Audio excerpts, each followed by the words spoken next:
Greetings, Zombie Slayers, Super Jim here with another achievement guide for Black Ops 2, the new Zombies map, Buried. This is the achievement, Awaken the Gazebo. And for this achievement, you need to pack-a-punch a weapon during round 1 with no one using the bank or the weapons locker. It is worth 30 gamer score, and I'm a big fan of these more challenging achievements when Treyarch put them in the game. So, we're going to be relying on the chalk outlines around the map, and I'll explain this as we go, guys, but as we spawn in here, what you want to do is just basically jump straight down the hole without further ado, and when you get down into this room, you want to grab the chalk outline off the wall of the Remington and then place it on the question mark. Every time you place a chalk gun on a wall, you will get 1,000 points. So that's where we're going to get the bulk of our points from in order to pack a punch in round 1. Okay, next up, what we're going to concentrate on is building the trample steam. This is going to be essential for getting to parts of the map without having to buy barriers. So, there are 4 parts for the trample steam. If you're not familiar with these, I am showing you here in this gameplay exactly which parts you need. We have just placed the little flag thing. We're going to go in for the next part. These are all in the general store, guys, along with a bunch of other parts for different things you can build in the map.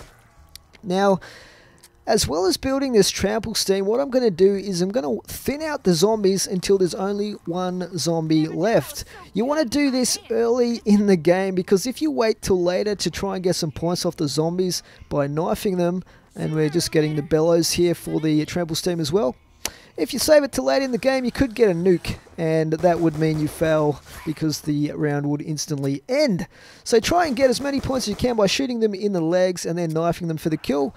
But be very, very careful to leave 1 totally undamaged zombie alive. And otherwise, if you even slightly damage a zombie and you move to a different zone of the map, it will basically die and the round could end if you do that, which is not a good thing. Okay, I think we have one last part for the trample steam here, and we're going to grab that from upstairs and get this thing put together.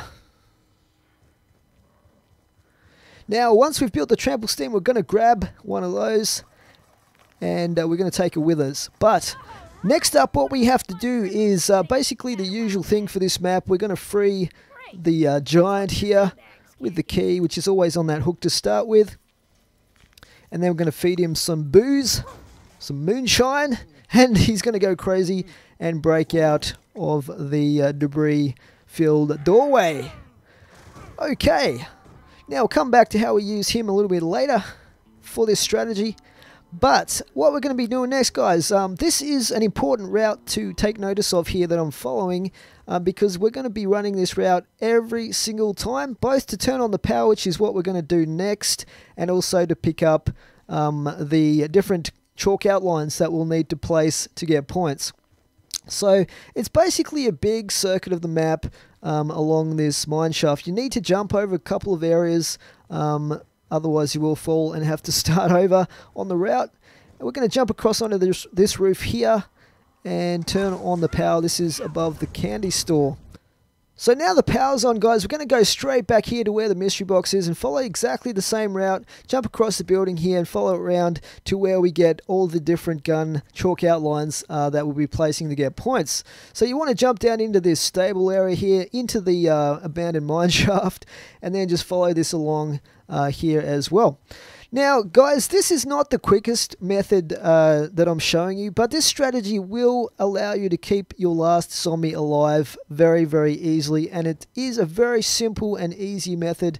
Otherwise, it can get frustrating if your zombies keep dying out on you. So jump across there from the saloon onto this roof and come around down past Mule Kick. And down here, just before the bank area, you will have all these chalk outlines on the wall for different guns. So you can actually pick these up like we did with the Remington when we dropped down the shaft the first time. And you need to find the different question marks where you can place these. Some of these are very easy to access, like this first one here near where you freed the giant. But others will need to be a little bit tricky to try and get to them. But I'll show you exactly where they all are and how to get to them as we go along. So we're picking up another of these guns off the wall here, or the chalk outline, and we're going to place this as well up here at the top of the stairs, not far from the mystery box is where this one's located. So those two are very, very easy, right at the start of our little circuit of the map that we do. And we've picked up another of the chalk outlines here.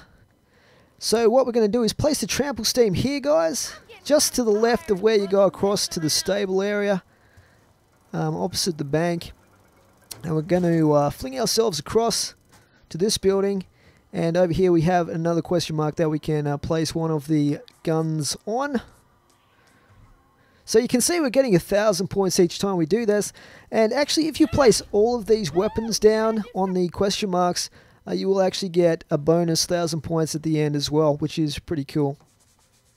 So second to last one we have now. Now with this one, we're going back to the saloon area.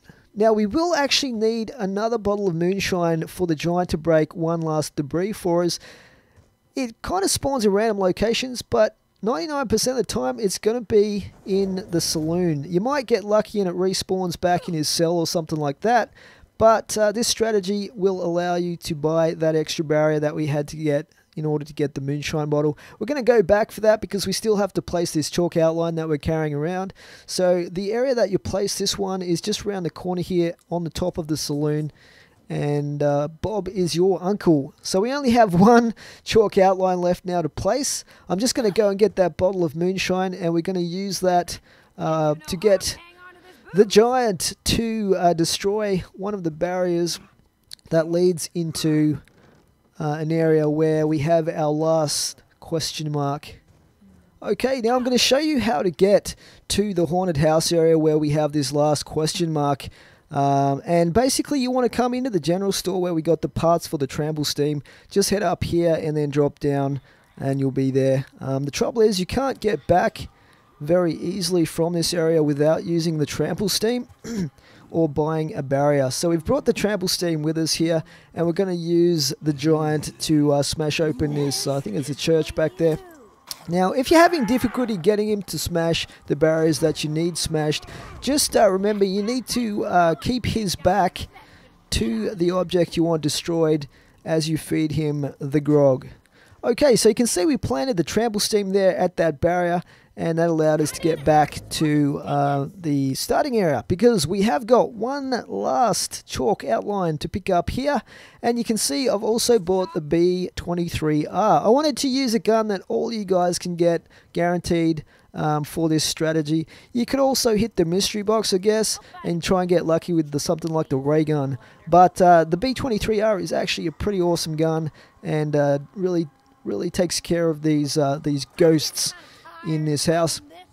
Okay, so we're going to place the trample steam back there. That's where we'll hop across the fence to get into the haunted house without smashing the barrier. But this is the last question mark here, guys. We're going to place our last chalk outline on this one. And you can see we'll get 2,000 points as a bonus. We get the extra 1,000 for having placed all of the chalk outline guns.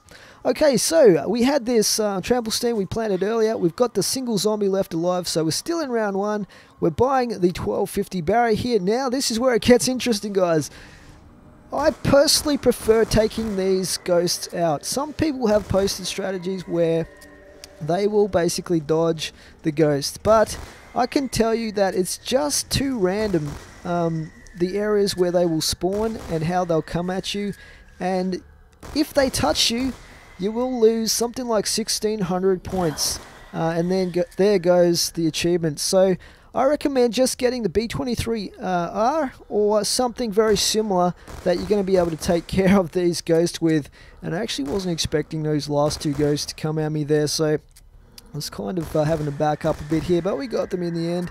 And we got a bonus free perk as well of Quick Revive. Now, this is usually the route that you'll take through the maze the first time, but this can change in a random to a random route when you come back to the maze. So it's not too difficult to get through, especially when you've got plenty of time on your hands and a single zombie saved. That once you get to the end of the maze, and I'm just turning on my notifications here so you guys can see the achievement flashing up on screen.